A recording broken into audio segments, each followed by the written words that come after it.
You've probably heard that smaller decks are better because you draw your best cards more often. But here's the truth. You can win with a 15 card deck or a 35 card deck. So if both can work, then deck size isn't the real problem. What actually matters is how fast and how consistently your deck does what it's supposed to do. Because if your cards don't show up when you need them, it doesn't matter how strong they are. Deck size doesn't decide your runs. Deck velocity and consistency do. What is deck velocity? Well, velocity is how quickly your deck gets to the cards that actually win fights. It's all about how fast you cycle your deck, how quickly you can reach your key cards.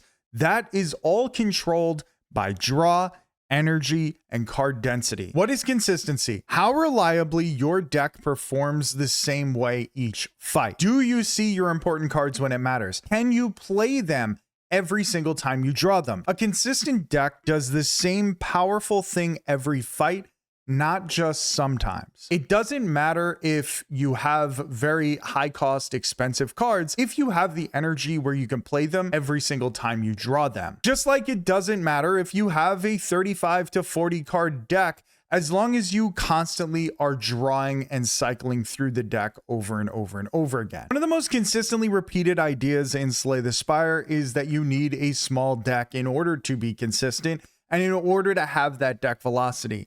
But that just simply isn't the case. Small decks are strong when you have a few key win condition cards, you have limited draw in the deck, and the best way to get to your best cards is by keeping that deck nice and tight. A small deck isn't strong when you only have 15 cards, but 10 of them are starter cards. The way you keep a deck small that's gonna win the game is by getting rid of most of the starter cards. I think that's the part of the game that trips up a lot of new people, is that they think because they constantly hear this advice to keep their deck small, that they don't want to take too many additional cards on top of the starter cards. Small decks work because they don't need much to function. But it's not easy to just constantly remove cards anymore, especially when you get to the higher ascension levels where it gets more expensive to remove cards at shops. So you've got to run into a lot of transform events, and sometimes the transforms are not aligned with each other. They don't exactly synergize. And when that's the case, you're going to have to add more cards into the deck in order to offset that. If you have an opportunity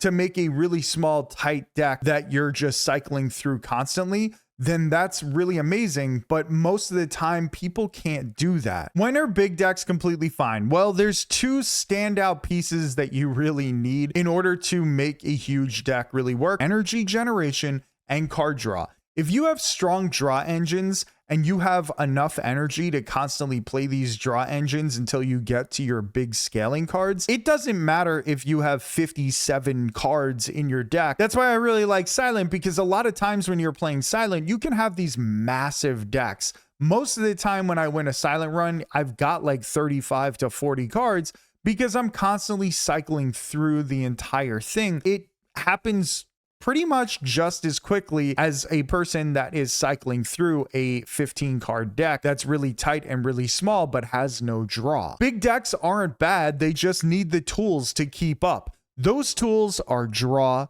energy, and their multiple scaling engines that are inside of that huge deck. Most players don't lose because their deck is too big. They lose because their deck is inconsistent. I can assure you, I've fallen into this trap a million times on my stream. If you take too many random cards, if you don't have a clear game plan, if you can't find your key pieces when needed, you're going to have a really, really bad time. The whole key to deck building in Slay the Spire is to just have some consistency of getting your win condition out at the time that you need to really get them out. Some practical rules that you can live by in terms of deck consistency: don't add cards without a purpose. Get out of the mindset of thinking that you need to take every single card that synergizes with your deck, because sometimes when you add too many of those cards, you can't get to the other cards that you need. It's important to realize that every card that you add to your deck means that it's going to be harder for you to get to other cards. So if you constantly add poison to a poison deck, well, eventually you're not going to be able to block on the turns that you need to, or, you know, you're not going to have the draw cards that you need. Everything in Slay the Spire is sort of a give and take. If you have enough block, you can probably pass on a really good block card, even if it looks really appealing. If you have enough scaling, you probably can pass on more scaling. There's always an important balance in decks because you always need block, scaling damage, front-loaded damage, draw, and energy.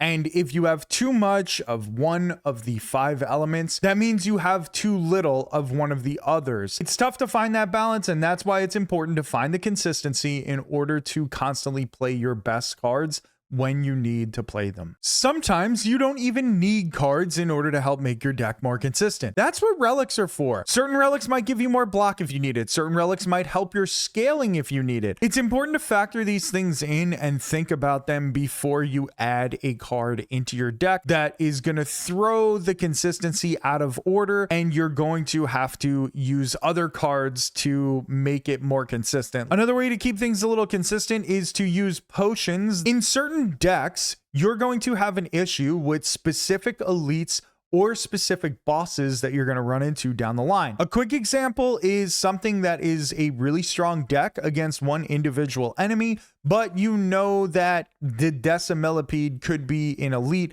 that you run into, but you really need some relics and you really want a little more power so that you can defeat the bosses later on. Instead of taking a card that you know is going to serve the purpose of defeating that elite, or maybe that Act 3 boss, or maybe that Act 2 boss, instead what you can do is grab a potion that's going to be used specifically to defeat that enemy in question.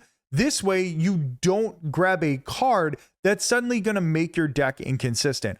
Potions can be a very valuable tool in keeping your deck consistent by not adding junk just to defeat a specific enemy. As you play runs, think about how often you see your best cards. You know what cards are winning you the game. Is it taking you too long to get to those cards? And if so, you have to do something in order to fix that. That can be removing useless cards, or it could be adding things like draw cards or something that's going to help you to survive until you get to the point where you draw the card that's winning you the combats. One of the most important things that I learned about deck consistency is if your deck is getting bigger, your draw needs to scale too. A 35 card deck is completely useless to you if you only have one card that's going to win you the game and you have no draw in order to get to that card fast enough. And one final rule is, before you take any card reward, ask yourself, does this make my deck more consistent? Because a lot of times we have to add a little extra to our Slay the Spire decks in order to be better.